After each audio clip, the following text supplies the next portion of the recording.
Praise the Lord, praise the Lord, praise the Lord. Magdadayo lang niya po Diyos ay magarapin at tayo ang kapsat. Good evening to everybody sa lahat po ating naman ng mga kapatiran. Narito, sa ating pong pinakamamahal na Jesus, first of all, sa ating pong beloved parents in the Lord, sa ating beloved Honorable Pastor Evangelist Willie Estrada Almeda, the end-time prophet of our loving God in our time, ating beloved Mama Dear, Assistant Pastor Lina Comal Almeda. In heaven, puri ang ating pinakamamahal na Jesus. Binabati po ang ating parents in the Lord at sa piling ng ating pinakamamahal na Jesus. Sa ating mga beloved children ng ating parents in the Lord na nandito na kasama natin. Ating beloved Minister Willie James Almeda Comun Jr. Praise the Lord. Hallelujah. Sa ating beloved Pilmore, beloved Lodge. Sa lahat na po na narito, hallelujah. David Denz, David Pat, praise the Lord, hallelujah. Sa mga apo at mga great-grandchildren, sa ating beloved Pete Almeda Sguerra, ating beloved Minister Jun Sguerra, sa ating beloved Minister Luke Smith, ating beloved Pet, Annalisa Almeda Smith, at sa lahat na po ng mga anak, mula po sa panganay hanggang sa bunso, para madali, sa mga apo at mga great-grandchildren, ang ating parents in the Lord, sa lahat na po ng ating mga kamanggagawa, sa ating mga beloved preachers, sa lahat po ng mga ginagamit ng mga Panginoon, sa napakalawak na gawain ng ating pinakamamahal na Jesus sa iba't ibang lugar dito sa Pilipinas, maging sa ibayong dagat, sa lahat na po ng ating mga minamahal na kapatiran. Salamat sa ating mga Panginoon, sa ating sinundan na napakinggan, ang pagpapahayag ng pagpapasalamat. Ating beloved Uncle Loloy, hallelujah, ang kapatid ng ating beloved Mama Dear sa Piskal.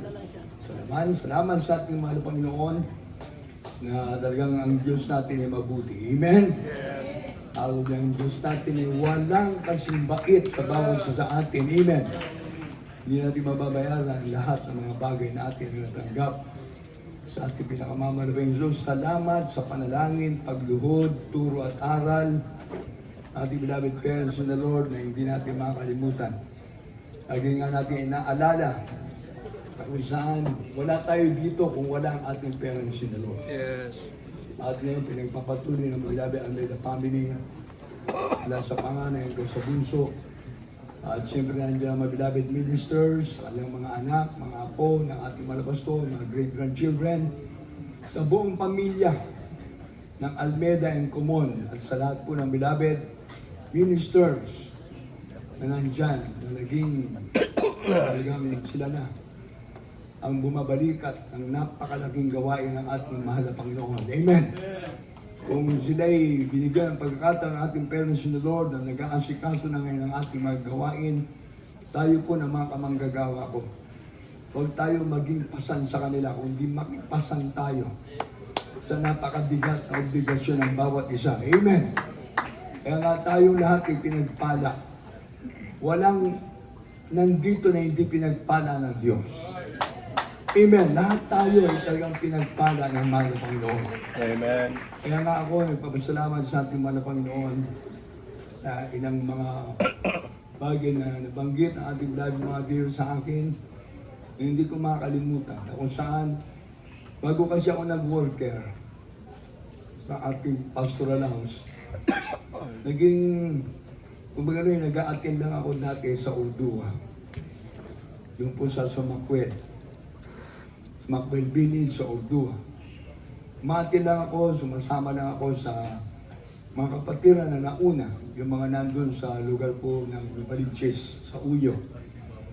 At sa di inaasang pagkakataon, nagpupunta kami sa bahay ng ating beloved Sir Flor Mones, ang beloved Mama, ng ating beloved Brother Joel, ang beloved Brother Ray. Doon, nagpupunta kami doon. Ang yung abang likod, kumbaga napupunta ako doon hanggang sa, sabi nga natin beloved Mama Dear, nung nandun na sa Ordua, nagka-attend ako, magpatuloy na maglingkod sa ating mahal na Panginoon. Na kung saan ang aking naging simula ng paglilingkod sa ating mahal na Panginoon, hindi ko makakalimutan. Sabi natin, Bilal Mama Dear, na nung nandun, dahil sa bisyo na aking inasadlakan, hindi basta-basta kasi bisyo. Bisyo ng pagsusugal, bisyo ng pagkipagbarkada, siyempre may pasugalan ako sa bahay, meron akong pabingo, palakinan, pa-41. Kapag Bible study, nandun lang sila sa kapitbahay namin. Habang ako'y nagpapasugal dito sa harapan, ang Bible study, nandun lang sa tabi. Nandun, na kung saan pag nadidinig ko na umiyak sila, pumupunta ako doon. Nakikisloso lang ako. Pag nagpupuri, pumupunta rin ako. At nandun. Tinitingnan ko kung anong ginagawa. Siyempre, nandun pa kasama namin at mga pastor, at Ramadir, at yung mga naunang mga beloved children, at yung parents in the Lord. Na kung saan, talagang sabi nga, at beloved Mama Dear, siyempre, magpapakilala. Baliran din, magpagamit ka sa mahal na Panginoon. Hindi ko naman alam kung ano ibig sabihin ng klaseng pagpapagamit. Na kung saan lagi ka mag-attend. Nag-umpisa na wala man akong boses dahil ako'y sugarol. Kahit saan makapunta ng pagsusugal, dinadayo ko ang pagsusugal. Hanggang sinabi natin bilang Mama Dear, magpagamit ka. Ako'y isa rin sa naging part ng ating finest choir. Na kahit wala akong boses, na kung saan pag maawit na yung ating finest choir, ilang piraso pa lang kami noon. Talagang kumigani, doon mo makikita yung kapustusan ng ating malabay yung binubuhos siya kaagad yung kanyang matamis sa presensya. Kumbaga para sa amin, wala pa kaming kaalam-alam. Press pa sa amin yung pagpapahalaga ng paglilingkod sa malabay. Hanggang sa nandun, tumutuloy na sila sa Villarreal, doon na nag-umpisa. Na ako'y umaatin na ng regular sa ating pastoral house sa Villarreal. Tutulog ako doon hanggang sa tapos ng gawain ng linggo, uuwi ako sa Sauyo. E nandun yung aking parents, nandun yung aming bahay sa Sauyo. Pag gawain na naman, atin na naman ako. Na kung saan, hanggang sa, sabi natin Bilal Mama Dear Malabas, kung magpatuloy ka, magpagamit ka sa mahal na Panginoon. Ibigay mo ang buhay mo sa mahal na Panginoon. Hindi ko naman alam kung anong klaseng paglilingkod pa noon. Eh dahil nga may sakit ako. Acute ulcer, acute appendicitis, maraming bisyo, napabarkada ko sa iba't ibang lugar dahil sa bisyo. Hanggang sa nakasama ko pa na naglalaro kami ng basketball, mga basketball player din kami. Ating beloved Willie Balios, ating beloved Sunny Jan Esteves, Bobby Esteves, kami na mga nauna. Miski si Uncle, naglalaro pa rin kami ng basketball. Nandiyan kami sa may All Sabarte. Pag may time lang. Pero yung panahon na talagang nandun na pala yung bubugi na kami ng ating parents in the Lord na magpagamit sa gawain ng mahal na Panginoon. At isang beses nga nautusan kami dun sa lugar na kung saan sa Almond Hotel na nagkusada na ron kasama ko ating beloved Uncle Loloy. Wala pa akong alam na kung anong gagawin. Basta obey your parents in the Lord. Yes. Sumunod ka sa parents in the Lord, for this is right. Na kung saan nandun na. Hanggang sa akala ko yung isang bagay na yung buhay ko lang para sa akin. Nung ako'y nandun na, nagpagamit na. Nung lumipat na sa Villarreal, napunta doon sa All Sabarte, doon na nagsimula. That was February 28, 1982 na yun. Ako'y nag-full-time worker. At noong 1978, 79, 80, 81, Medyo pa-relax pa ako.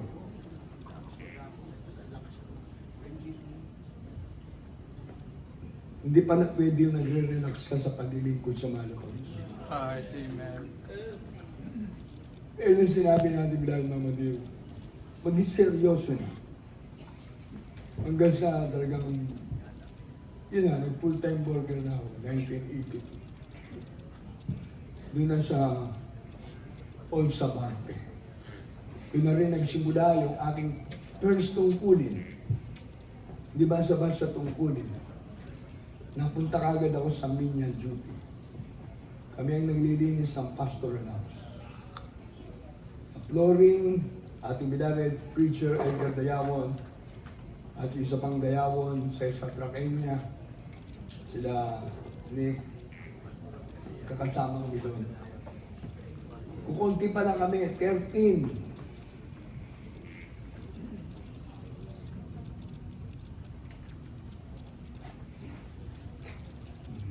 Na kung saan, pagkatapos kong mag-duty, lilinisin ko yung mga jealousy ng ating pastoral house.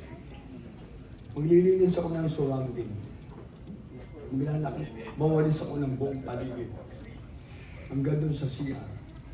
Tagalaba ako ng doormat. Taga-shine ako ng sapato sa ating mga pastor. Talagang tinalikuran ko na. Sabi nga ng ating beloved Mama Dio Marso, huwag ka nang uuwi sa inyo. Nandun yung kalungkutan.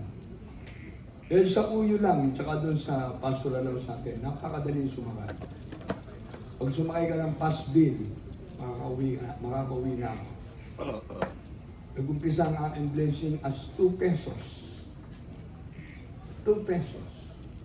After how many days, how many one? Naging 5 pesos. Yun, nagkaroon ako ng duty. Dahil nanding, Mama Dio nagutos. Yatid mo sa school. Mga nag-aaral. Beloved Peach, Beloved Ted, Beloved Lay, at the Beloved Minister. Ngayon pinapasan ko lang siya dati. Pinapasan ko lang sa balikat.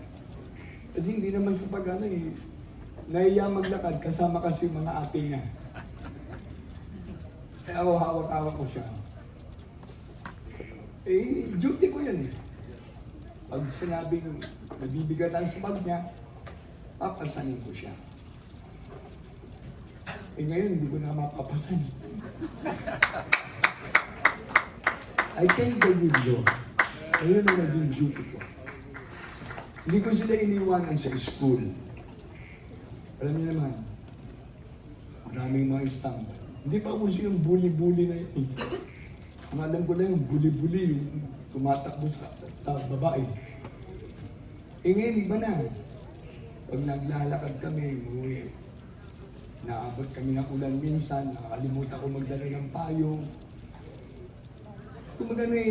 Kung sasariwain ko, yung aking pag-uumpisa as a full-time worker, pagdating sa pastoral house, yun na sa parte, magigib pa kami.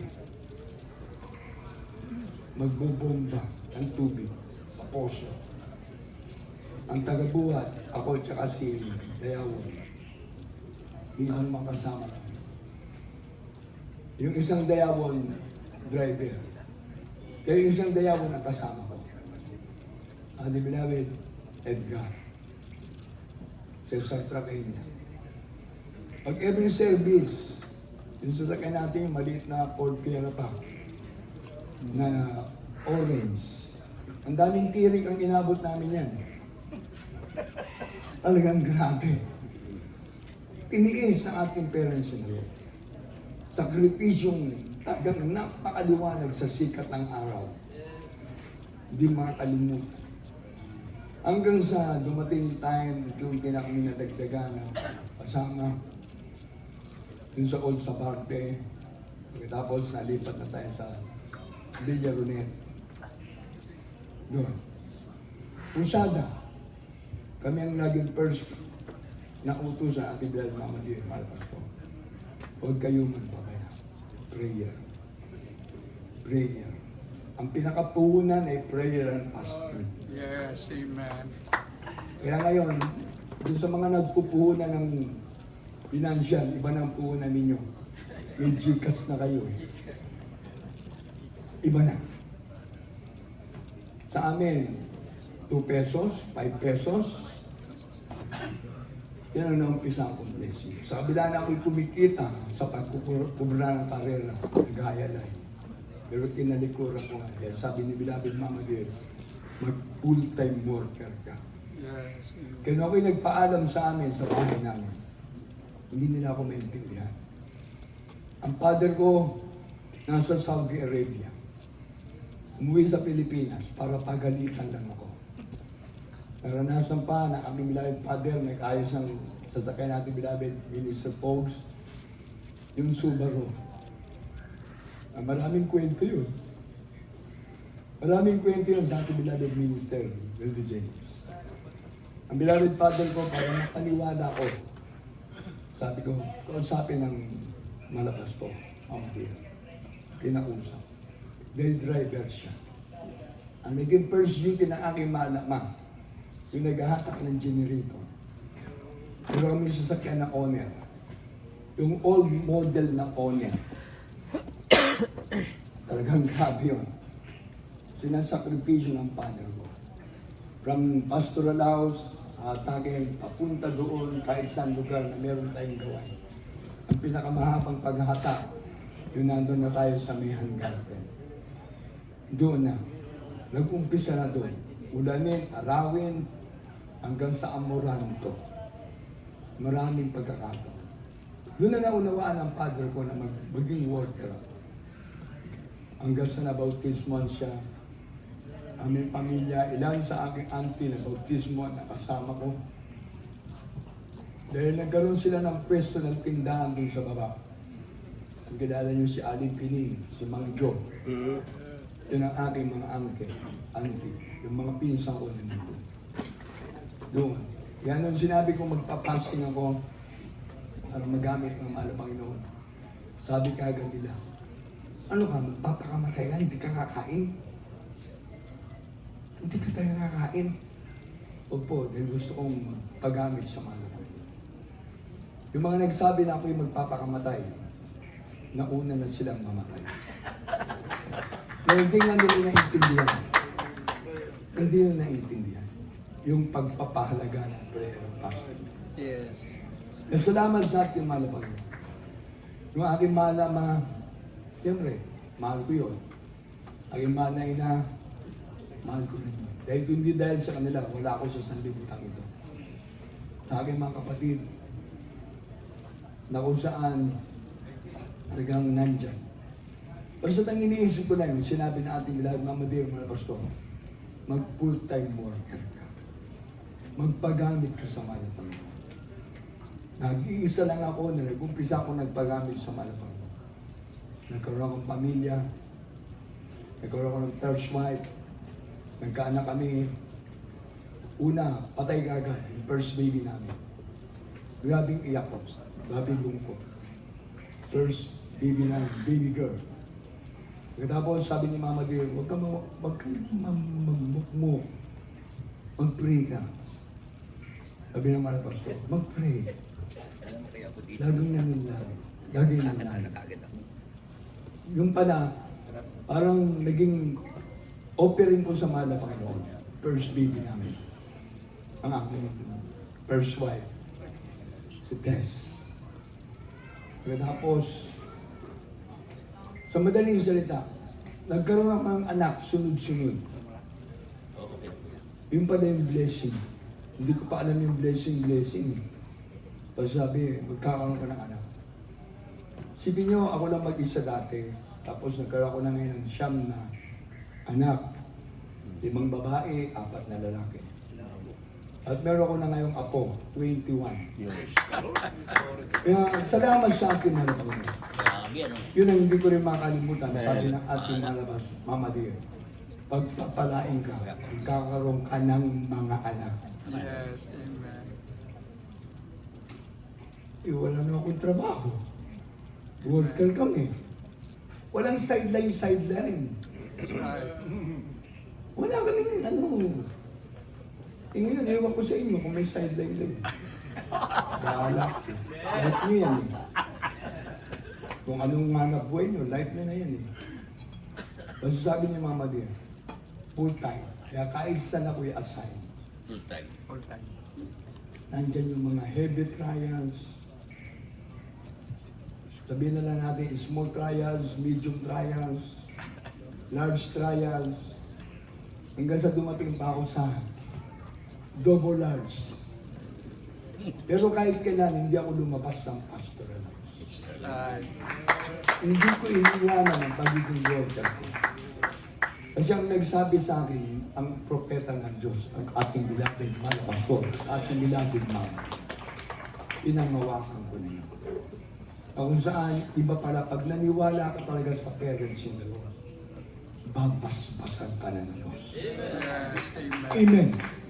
Kaya ngayon, ang ating beloved parents in the Lord nasa piningan ng malabas. Siyempre, paniwalaan natin yung mga beloved children ng ating parents in the Lord. Mula sa panganay hanggang sa bunso. At sa mga apo pa, mga great-grandchildren. Siyempre, nandiyan ang mga beloved minister. Amen. Ito na sabi, kung tayo nga na nagpipreach sa mga outreach na probinsya na pinanggagalingan natin, pinaniniwalaan tayo ng ating mga pinapangaralan. Pag sinabi natin, magsisi ka brad, magsisi ka sister, umiiyak tayo. Nagpapalayan sa atin. Right. Amen? Itinalo na sa ating beloved children. Right. Amen. Amen? Kaya ako nagpapasalamat. Dobling pagpapasalamat. Natin ngayon, aking mga anak. Saba dito ba'y iyakan? Amen. Hallelujah. Napakabait ng ating malabay Diyos. Right. Kundi dahil sa ating parents in the Lord, hindi na bago ng Diyos ang ating buhay. That's right. Amen. Hindi ako gumaling sana sa aking karamdaman. Ilang taong ko na ini-enjoy. 18 years old lang ako na nandito. Kasagsagan ng bisyo.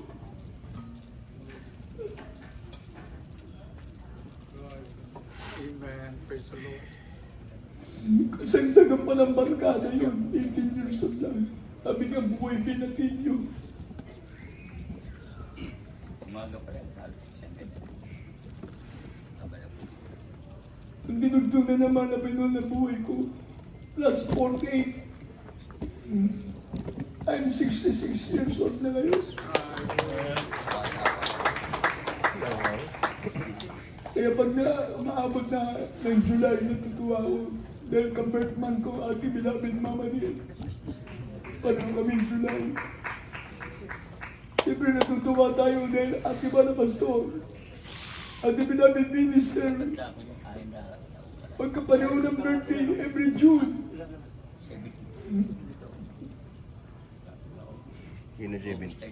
Ako nga nag-pray, sana magkaroon ko ng ka-birthday sa anak. Sa mga apo na ating mga pastor, Mama Dear. Hindi ako binigo ng mga Panginoon. Isa sa anak na ating beloved Minister June, beloved Peach. Parehas kami ng birthday, July 14. Yes, amen. Sabi ko, I think the good Lord. Malayo man ako. Sabi ko, malayo man ako. Napunta ng Isabela, napunta ng Zambales, napunta ng iba't ibang lugar. Kawayan, Isabela, Santiago, Isabela, Cavite, Cabanatuan, Pangasinan Province, sa iba't ibang outreach natin, Pangasinan, pati dito sa parte ng Baliwag, Bulacan. That's right. Ang akin ang naiisip. Jordan. Sa iba't ibang outreach na napuntahan namin as a pioneering worker. Yun ang pinaumpisa ng ating beloved Mama Dear. Kumbaga may nakita yung aking, hindi naman sana nagbubot ako ng upuan.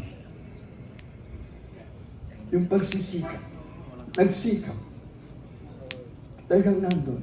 pag-aasikaso. Kaya sabi natin, bilabing mamalir, mga pastor, ang kukusada dyan, Brother Nanding, mag-sounding kayo. Brother Nanding, mag-asikaso ka dyan. Sa iba't ibang lugar. Sa Jordan. Naganap ng mga bahay, pastoral house, na wala kaming kakilala.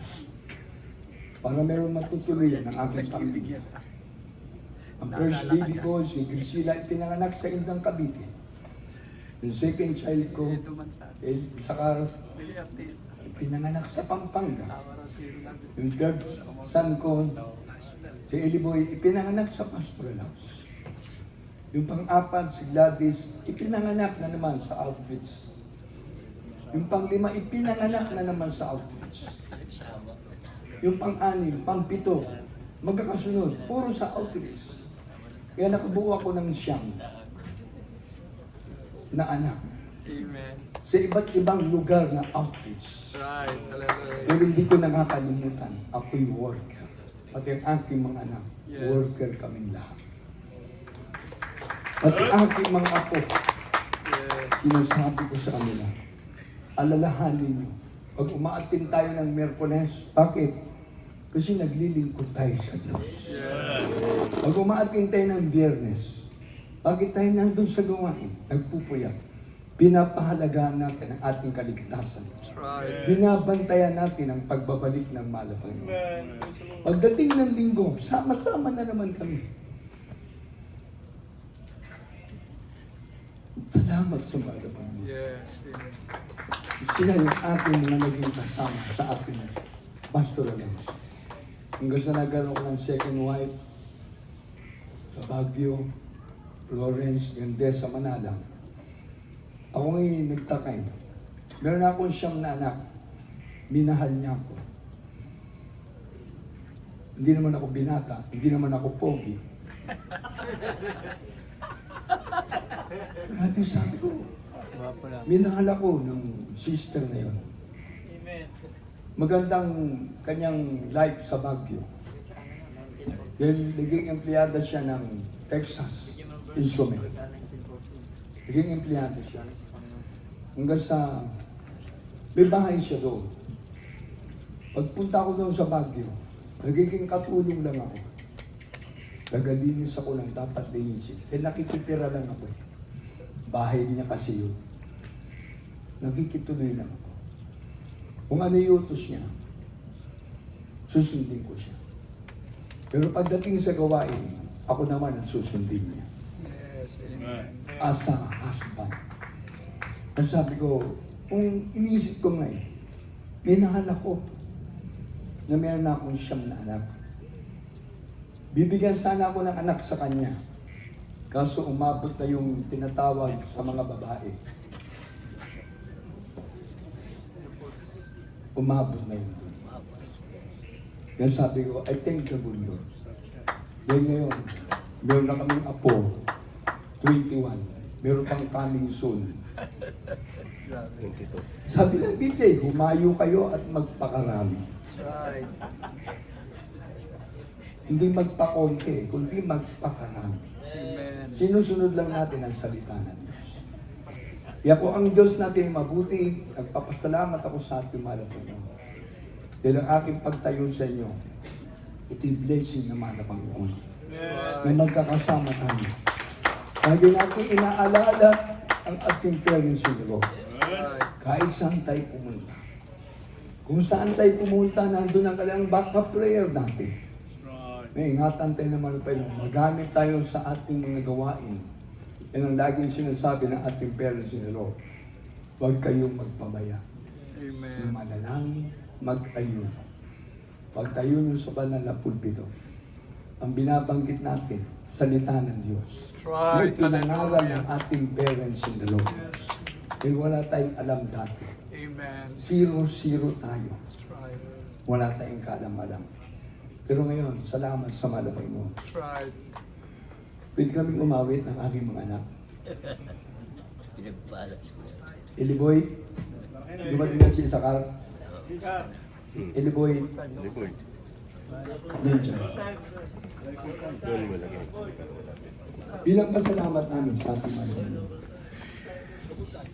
Dapat kasama ko nga yung siyam eh, kaso maliit yung sasakyan namin eh.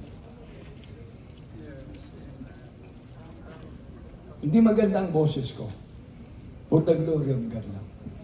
Kasi nung wala pa tayo, nag-umpisa pa lang tayo, isa rin ako sa pinagkatiwalaan, maging song leader ng ating gawa. Nagsusong leader din ako. Pero madali akong hingalin. Madali akong mapagod. Ang naano ko lang, salamat sa Malacanang. Doon sa pastoral house natin, yan. Kung ano, siguro nakikita nyo kung bakit ako tumatalon. Kasi wala pa akong aray-aray. Huwag nyo alagaan kasi yung arthritis nyo. I-cast out nyo yung mga arthritis nyo. Yung mga sakit-sakit ng tuhod ninyo. Sakit-sakit ng bewang nyo. Balakang nyo. I-exercise nyo kasi yan. Eh wala eh. Inuupo nyo na matagal. Inalagaan nyo. Huwag ang sakit ang mahalin natin. Ang Diyos na nagpapagaling ang mahalin natin. Kahit yung tagubo. Okay, may edad na ngayon, ang prayer ko nga eh. Kung ating mga pastor, mahaba ang kanyang life, abutin natin yun. Eh malawak pa ang gawain ng mga Panginoon. At ganun din, ipagpipray natin ang mahabang buhay, ang mga beloved children, ang ating parents in the Lord. Mula sa panganay hanggang sa bunso, mga beloved ministers, mga apo, mga great-grandchildren. Yun lang ang aking magagawa bilang ganti at pagtanaw ng utang na loob sa kabutihan ng ating mahal na Panginoon. Kayo din, ganun ang ating gawin. Huli na natin yung ating sarili. Dahil marami nang laman yung mga Gcash ninyo. Hindi ako nagsasalita na para aning kayo. Nakikita naman natin yan. We have a discerning spirit. Kaya sigapin natin. Mahalin natin ang Diyos. Ating beloved Almeida children. Mga pastor, Mama Dear, in heaven. Happy birthday uli sa ating beloved Mama Dear, in heaven. Awitin namin ang isang awiting papasalamat sa ating mga Panginoon.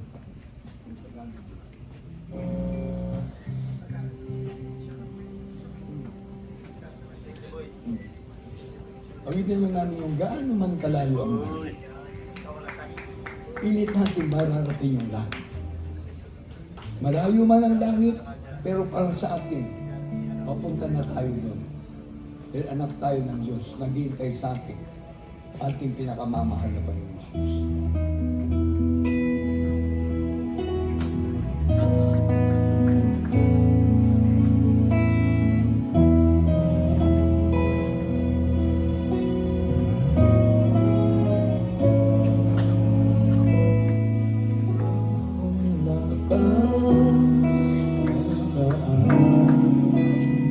Amen. Masaya sa aming tungkulin. Hallelujah. Dumating man pagsulong. Wala mag-iwala. Wala makakapagpapaan sa iyong pag-ibig. Hallelujah.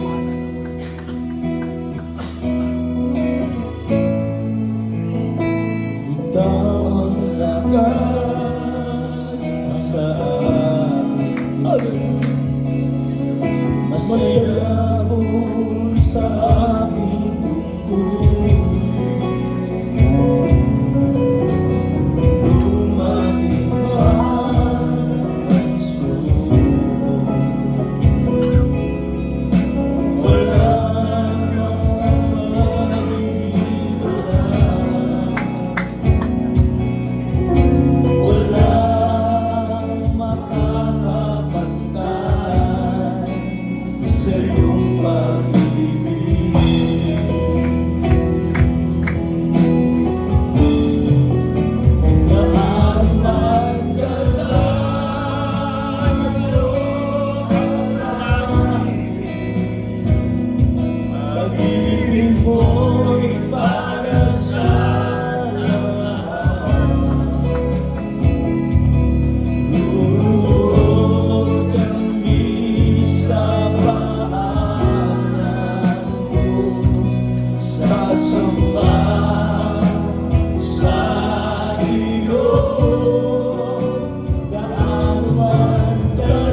birthday po, Mama Maria.